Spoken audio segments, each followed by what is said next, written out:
Last February I did a release for the patent pending learning label system. My goal is to define the system and show improved current functionality.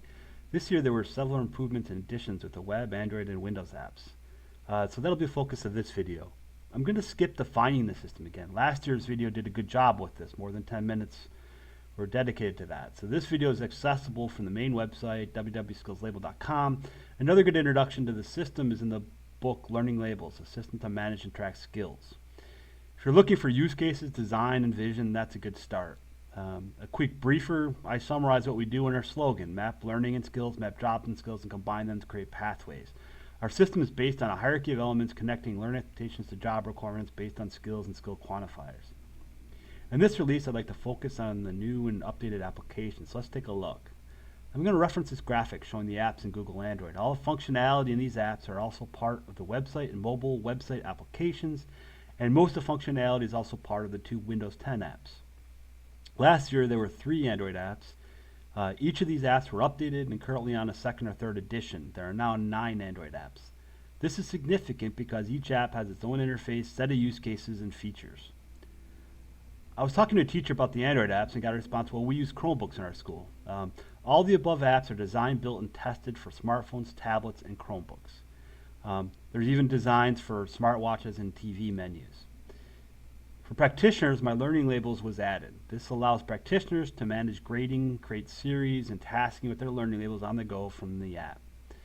For learners, learning labels collections and skill syllabus were added. Collections is a tasking app. Learners can manage tasks represented as labels by defining their own collections and colors.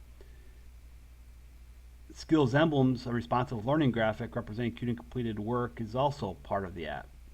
What Learning Labels Collection does is to give learners acute knowledge of what and how they are learning, skills which may or may not be relevant for the rest of their life. In college, I remember frequently referencing a tattered paper resume in a binder. I always kind of say that. We're way past that now, but with the Skill Syllabus app, students can access their syllabi from a smartphone or desktop. And beyond a standard syllabus, the learning is summarized in skills, which can get tracked outside the confines of the classroom. In the middle, there are 3 apps for learners and practitioners: Learning Labels Search, Learning Labels Teams, and Learning Labels Profiles. These apps bridge practitioners with learners. Learning Labels Search includes functionality for students or workers to search to find learning tasks and jobs. The SERP includes learning and job labels. So a learner might add the result to their collection or share with their teammates. A practitioner might look for materials for a course, training, etc. They might clone or peer review tasks represented as learning labels. At this stage, there's only sample data in the system. I cannot say that the content is in place for effective context or skills-based searches, but the apps and framework is built and downloadable and free to work with. And all this is in place where organizations could start adding the content right away. There's now Learning Labels Teams and Learning Labels Profiles apps. These apps allow for individuals to portray their skill achievements and for teams to signal their skills among each other, pool resources, and see calculated team statistics. Some of this was influenced by my earlier work in skills-based approach, a methodology for lifelong learning. 2 of the stages were presenting and validating skills. In a book I published, I argue everyone benefits in knowing each other's skills. I say this because I always think it's good to apply a methodology as you build and design these applications.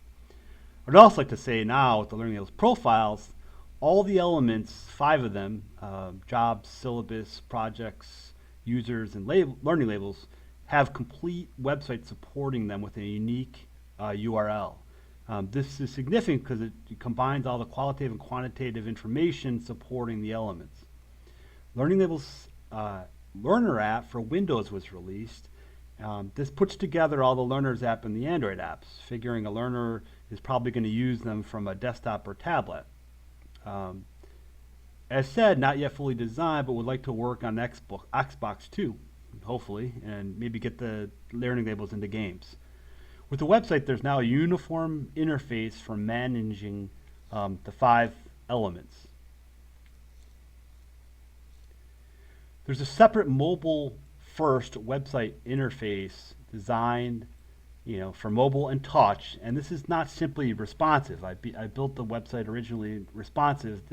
This instead is designed specifically to target mobile use of the website. Different design, quicker, smarter, intuitive. But it's actually good enough where I share the links back and forth between the standard and mobile applications. So you might decide that you like to use the mobile application along with the website application. So now I'm going to go through and talk about the features and functionalities with the different apps. I'm going to use videos, 1 minute a piece for each of the apps. And all these videos are also supported on the main website, www.skillslabel.com. So I'll get started.